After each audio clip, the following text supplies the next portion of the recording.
So let's talk about Nicolas Cage's The Wicker Man. This movie came out in 2006 and it's a remake of the 1973 horror classic of the same name. It was a British horror film made in part by the patron of Christopher Lee, recently passed away. And Nicolas Cage and some other guys decided, hey, I want to remake that and make myself the star. Or something like that, I imagine, I don't know. So we have this movie, which is a retelling of the old movie. In this movie, there is a police officer who is attracted to this island which is a secret pagan community because this girl has lost her daughter, and now he's trying to find that daughter. However, he soon encounters some strange things, and ultimately ends up, at the mercy of the community and their mysterious rituals and stuff. So, does this movie succeed in being a good remake of the original? No. No, it doesn't. It's not even a good movie at all. It's a terrible movie. But it's a hilarious movie. It's one of Cage's most unintentional comedies.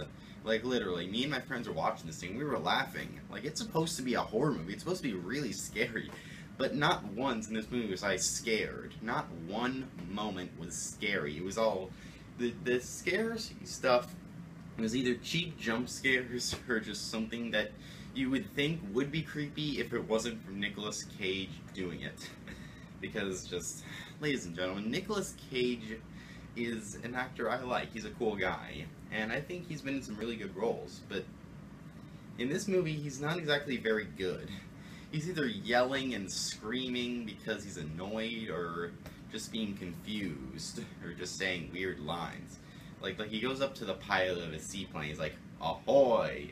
Or, what else do you want me to say? Yeah. And when he gets to the island, he sees a bag, and he asks the ladies, what's in the bag? A shark or something? That's my Nicolas Cage impression, what do you think? Yes, well, Nicolas Cage doesn't talk like Elvis. But, jeez. It's funny. This movie's really, really funny. Like, when Cage freaks out, it's some of the funniest things you can see. Like, seriously, go on YouTube. Everyone knows about the not the bees scene. They pour bees on his head and it just goes nuts. I'm not even trying to reenact it, because that's just something I can't do. And there's people in my house right now. But there's not a whole lot else to say, because when it's not unintentionally hilarious, it's actually really boring. Like, the dialogue is very monotone. No one really feels like they're putting effort into this performance. They're just like, I'm just here because you're paying me, right? Okay, good, let's do this. What am I doing to my IMDb page? It's like that. Like, well, not actually, it's like that tone. It's just what it feels like, though. The only person who actually feels like they're trying is Cage.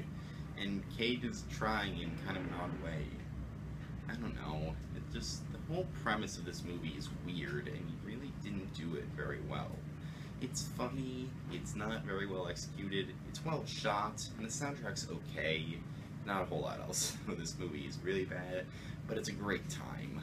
So, I'm gonna be a little merciful in this one. This movie, for me, is going to be getting a 40%. It's really not a good movie at all. But it's funny to watch, and the mere fact this thing exists, it's hilarious, and there's really not a whole lot else I can say about it. Just look it up anywhere, and you'll have a good time. So yeah, thank you for watching this episode of Movie Opinion. The next time, another movie, another opinion. Adios, home slices. Not the bees! Ah! Ah, my eyes! My eyes! Ah! Ah!